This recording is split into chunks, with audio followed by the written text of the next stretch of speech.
Sabay-sabay natin alamin ang mga kaganapan na nangyayari sa ating bansa.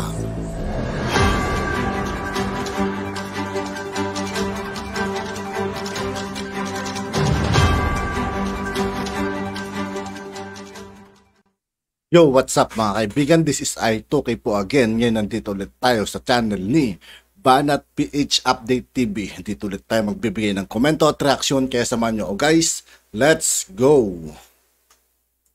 Ito ang balita ngayon na umani ng samut-saring reaksyon at komento sa mundo ng social media. Binweltahan na rin lalo ng taga-suporta ni Vice President Sara Duterte Carpio. Ito'y matapos ang pag-edit sa kanyang larawan para magmukhang Chinese. Matatandaang nag-viral ang pagbati ni Vice President Sara Duterte Carpio sa pagbati sa China sa salitang Mandarin na ginawang memes ng ilang mga netizen. Narito ang full report kung saan umani ito ng samut-saring reaksyon sa mundo ng social media. Pero bago ang lahat mga sa lahat ng hindi pa nakasubscribe mga kaibigan kay Banat PH Update TV, mag-subscribe na po tayo at huwag nyo rin pong kalimutan mag-subscribe dito sa aking channel. Chika, kung hindi ka pa nakasubscribe sa channel na ito, huwag mo nang patagalin yan, i-subscribe mo na yan at huwag mo rin kalimutang i-click ang notification bell para updated ka sa lahat ng bagong video na i-upload namin. At yun na nga mga kachika, bumuelta na nga ang mga taga-suporta ni Vice President Sara Duterte Carpio dahil nga sa pag-edit ng kanyang larawan para magmukhang Chinese. Ngunit ang nakakagulat nga dito ay hindi ito ikinatuwa ng kakamping actress na si Rita Avila ang pagpapakalat ng nasabing larawan dahil hindi raw ito ang paraan ng pakipag-away na gusto ni dating Vice President Leni Robredo. Ayon pa sa naging pahayag ni Rita Avila, kaya ni Attorney Leni Robredo maging maayos sa gitna ng kaguluhan. Dapat sana ay tayong mga kakampings ang sumusunod sa kanyang ehemplo, di ba? Hindi natitigil ang batuhan at ikutan ng panunutya, pagbuli at galit kapag walang tumigil na isang side. Sana tayo. We can fight like sensible adults. We can spread better examples of how to be adults. We can be more mature. Besides, yun ang tinuturo sa atin ni Attorney Leni noon pa. End quote. Isa nga ang nasabing aktres na sumuporta noong kampanya kay Leni Robredo. Subalit hindi nga raw siya sang-ayon sa mga ginagawa ng mga kakamping ngayon sa larawan ni VP Sara. Sabi pa ni Rita Avila, kahit naman kakamping ako, napapatanong ako sa sarili kung kailan ba matatapos ang ganitong paraan ng pagkikipag-away. Para na tayong mga batang walang pinag-aralan. Sino kaya ang tatayo bilang matanda na may tamang pag-iisip at may maayos na pamamaraan ng pagkikipaglaban?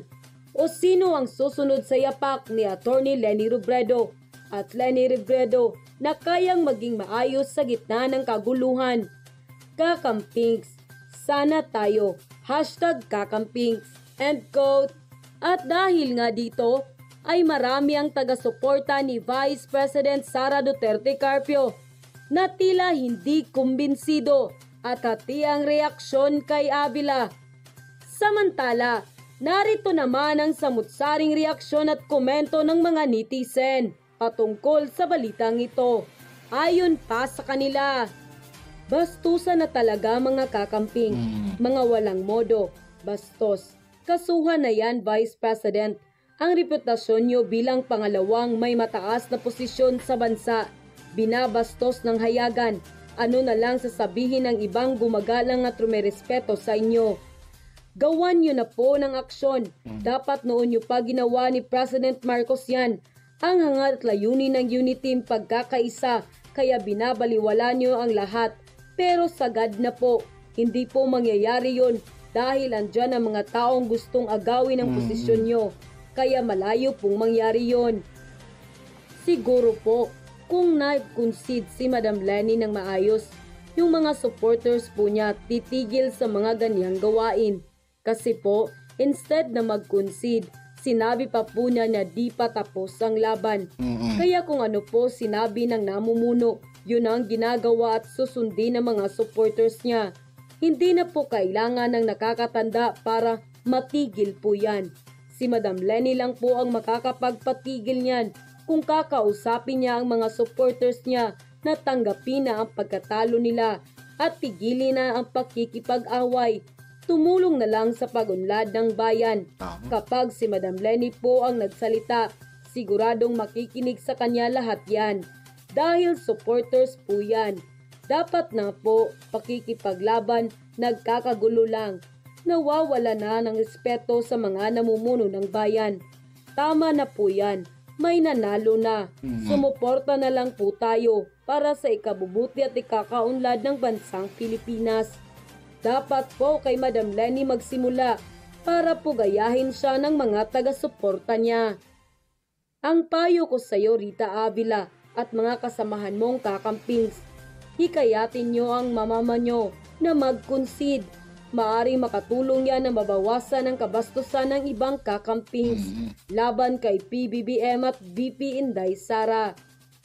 Talaga, Rita Avila, hindi lutang ina nyo o baka hanggang salita lang wala naman sa gawa. Kasi dada kayo ng dada, mga bitter at di makamove on. Hala, sige, until 6 years kayong ganyan. Malay namin, win ang PBBM at Inday Sara. Sara beautiful with a heart. Kaya dinedma lang yan, may balik sa kabila ang lahat. Ay nako, dapat huwag na palitan ng ating presidente. Siya na lang habang buhay para iyang mga against sa kanya magsisigil at matutong tanggapin ang kanilang pagkatalo. Kahit anong gawin ninyo sa picture ni VP Sara, she is still beautiful. Noon, gusto na kita bilang aktres sa mga role mong mabait. Pero dahil naging kakamping ka, puro kasiraan na lang sa gobyerno. Na-deadma na kita pero nakita mo ang mali. I salute you, Miss Rita Avila. Yan ang result ng hindi marunong mag-concede. Ang sinusuportahan, kaya ang mga supporters ay di makamove on sa pagkatalo. Sa sobrang bitter, lumalabas na mga bastos kahit mga edukado. So need talaga ng mga kakampings na makipag-away. Need talaga na may tatayo sa inyo para makipaglaban. Bakit? Kailangan makipaglaban. Kanino? Para saan?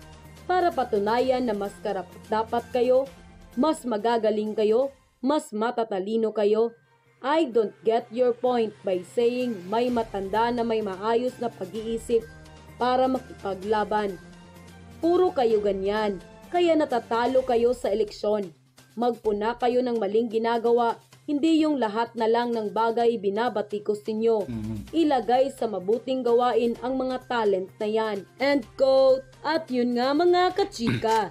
Ayon pa nga sa mga netizen, sa halip na puro kontra lamang sa gobyerno, mas mainam na sumuporta na lamang para sa ikauunlad ng bansa. Wala na raw dapat ipaglaban pa dahil may nanalo na. At yun na nga mga kachika. At yun nga po mga kaibigan, dito po nagtatapos ang ating reaction video. Muli ako po si I2K ng Sundalo ng Dunggalo at 811. Maraming salamat sa patuloy na pagsuporta. Yeah, peace out.